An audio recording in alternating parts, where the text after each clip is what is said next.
Welcome to Where Sleeping Dogs Lie. My name is Julia Schlosser, and thanks for having me today.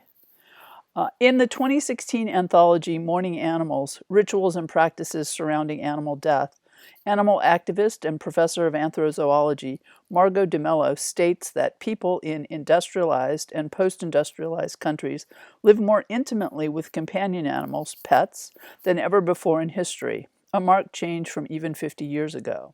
She substantiates this assertion by looking at the animal death care industry and the growth in the number of pet cemeteries in the United States from the 1890s to today, when the number of pet cemeteries has grown from just one to more than 600. Between 1840 and 1930, all of the elements of a modern pet industry gradually developed in the United States. This included the breeding of pet animals for sale, manufacture of commercial pet food, pet supplies like dog collars, toys, and bird cages, medication and flea remediation, founding of purebred associations like the American Kennel Club, dog shows, and the birth of small animal veterinary practices. During this time, however, most animal bodies, even pets, were discarded in the trash, thrown into rivers, or disposed of by commercial rendering. Mirroring the rise in the pet industry and the development of pet keeping itself is an attendant growth in the number of pet funerals in the United States. Rare in 1800, by the 1830s, pet funerals and burials were much more common, with traditions mimicking those at a human funeral. Through the 1860s and 70s, it was not uncommon for beloved family favorites or pets to be buried with homemade or purchased tombstones on the estates of East Coast upper and middle class families, with some private pet cemetery areas evolving to complex multi-generational pet graveyards. However, general societal acceptance of pet cemeteries did not come easily and was tangled up with controversial Victorian-era changes in attitudes toward animal souls. Biblically speaking, could animals, specifically pet animals, have a soul? And could they join their humans in an afterlife? During the Victorian era, Orthodox Christian theology prohibited the burial of animals on soil consecrated for the burial of humans, considering this ground to be terra sancta. Even after the construction of large, modern, non-denominational cemeteries, the stigma that animal bodies defiled the human dead persisted. Newspaper articles published during the 1880s and 90s spoke of surreptitious pet burials, sometimes on human cemetery grounds, and singular instances of pets receiving embalming treatment from morticians trained to work on human corpses. Oftentimes, against the loud protestations of community members who were horrified by the potential defilement of the human occupants. The particularly scandalous and highly publicized 1880 burial of Mary Bell's Skye Terrier Cozy in New York's Human Woodlawn Cemetery, despite Bell's having fully disclosed her intent to the cemetery, resulted in sufficient press and editorial discussion that by 1896, the stage was set for the founding of the first commercial pet cemetery in the United States. In 1881, Hyde Park, a gatekeeper in London, had already established what was probably the first modern Western urban pet cemetery. According to historians, the Hyde Park Pet Cemetery was founded not as a commercial enterprise, but as a place where grieving London pet owners could lay their beloved dogs to rest, near the park spaces where they had played in life. In 1896, the first pet cemetery in the United States was founded in Hartsdale, New York. While Hyde Park Pet Cemetery in London began accidentally when a family whose dog had played at Hyde Park asked the gatekeeper to bury their dog in his garden, Hartsdale Pet Cemetery in New York was the brainchild of Emily Berthet and veterinarian Samuel Johnson, who was the front man of the operation driven by Berthet.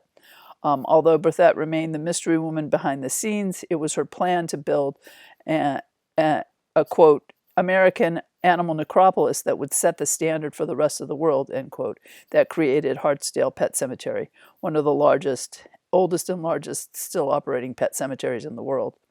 Hartsdale was founded followed by the founding of other commercial pet cemeteries, such as 1908's Francisville in Philadelphia, which started a trend for animal welfare organizations to establish pet cemeteries on the same land where they had their animal shelters. Pet keeping in the United States brought companion animals into the homes and hearts of increasing numbers of Americans as the surrounding industries needed to produce, feed, board, care for, train, and entertain pets all prospered during the last decades of the 19th century. It makes sense that attendant death care facilities would also develop. However, the percentage of animals that are buried in pet cemeteries is not large enough to practically facilitate the mass disposal of the growing number of pet bodies. The development of spaces where pet owners could publicly mourn and celebrate the lives of their pet animals speaks of deeper empathetic and spiritual connections. From the 1850s on, the importance of both the Victorian bourgeois family and its inclusion of pet animals as honorary family members increased. Victorian expectations grew that the fidelity and love of pet animals would last beyond the grave, as would the love of their other human family members, and that human and non-human would be reunited in the afterlife as part of a moral community. In fact, the invention of the urban pet cemetery can be seen as one of the more emblematic and significant places for animals invented by the Victorians. From the 1860s to the 1900s, many in Victorian society, especially bourgeois women, were dissatisfied with the constraints of both mainstream Christianity and rationalist science and intensely explored questions surrounding death and immortality. These women became interested in reshaping their vision of heaven as a domesticated space where they could spend eternity with their earthly families and animal companions, and at the same time advocated against vivisection and for animal protection advocacy movements to improve the lives of animals in this realm. Beliefs in heaven as a quasi-domesticated social space with room for family and pets alike also became popular in the United States.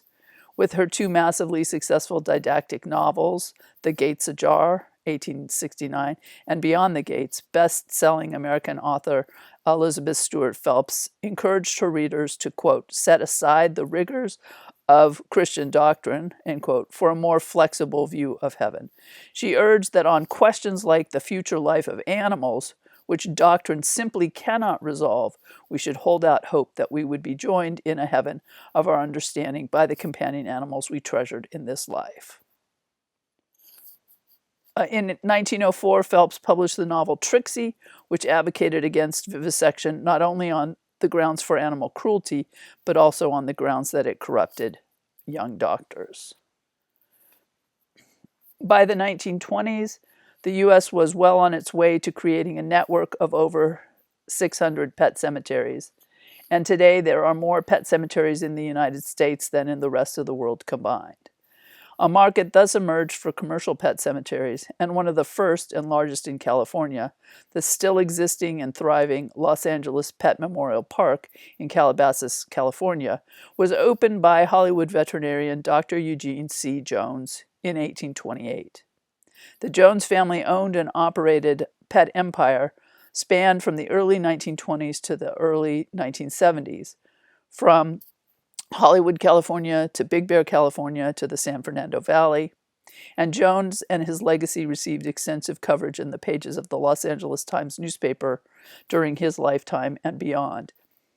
His empire consisted of his innovative pet hospital at 9080 Santa Monica Boulevard, built in 1926, his Big Bear Valley summer resort, where the dogs and cats could vacation while their wealthy owners escaped the heat of the Los Angeles summer, the conveniently located for the Hollywood crowd pet mortuary showroom drop-off location at 2500 North Hollywood, and finally the Los Angeles Pet Memorial Park.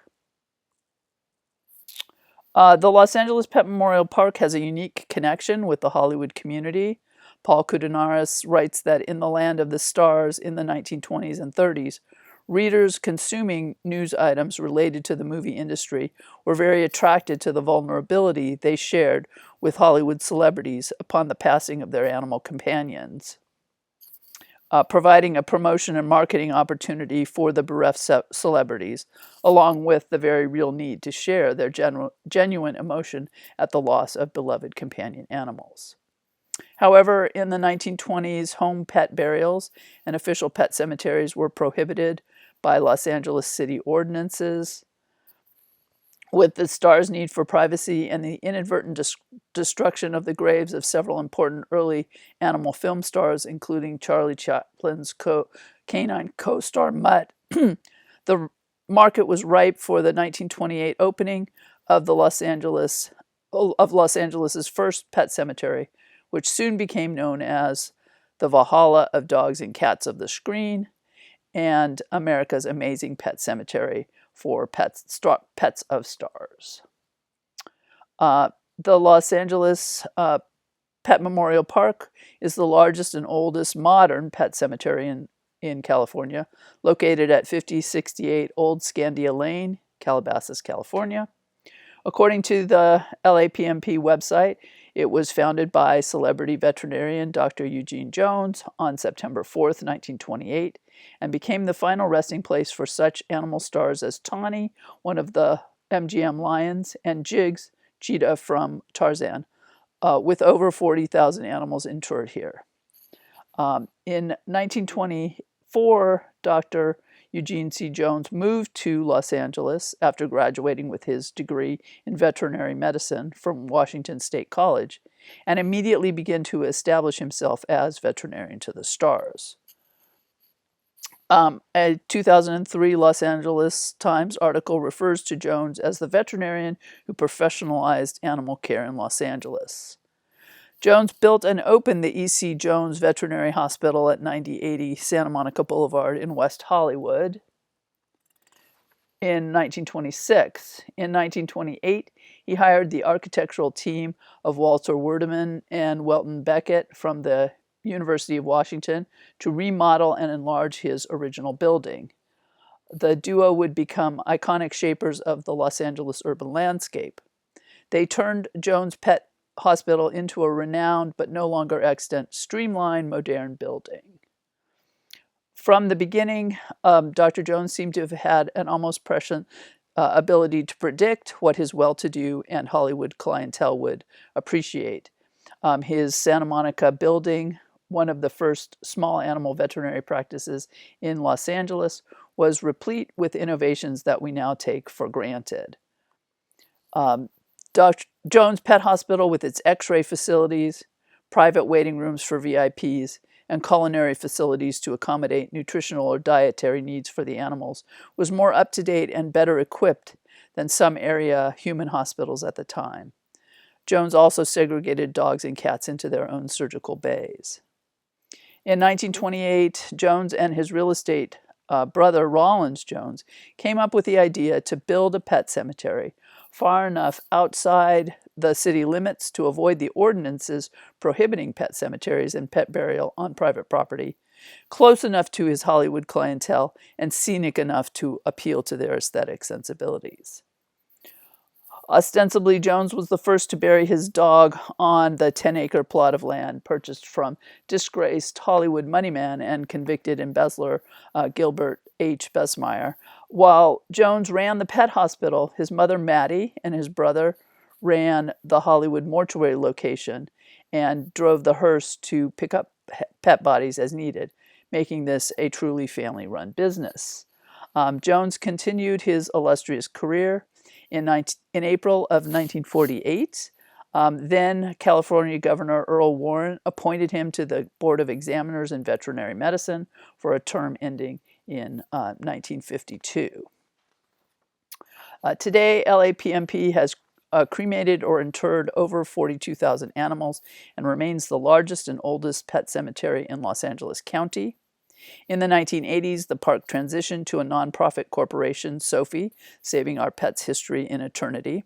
Its members worked with California Senator Alan Robbins to pass a bill through the California legislature in 1986, giving pet cemeteries protection similar to that applied to human ones. On September 12, 1986, the park was the first in California registered to be dedicated in perpetuity under the State Health and Safety Code Amendment secured by SOFI. The original vision that Dr. Eugene C. Jones had to create a memorial space where members of both the Hollywood and the larger animal-loving Los Angeles community could come together to mourn and celebrate their relationships with their companion animals has been recognized and secured safely into the future. And here's a selected bibliography. And I'll end. Thank you. And you can check out my story map if you'd like more information.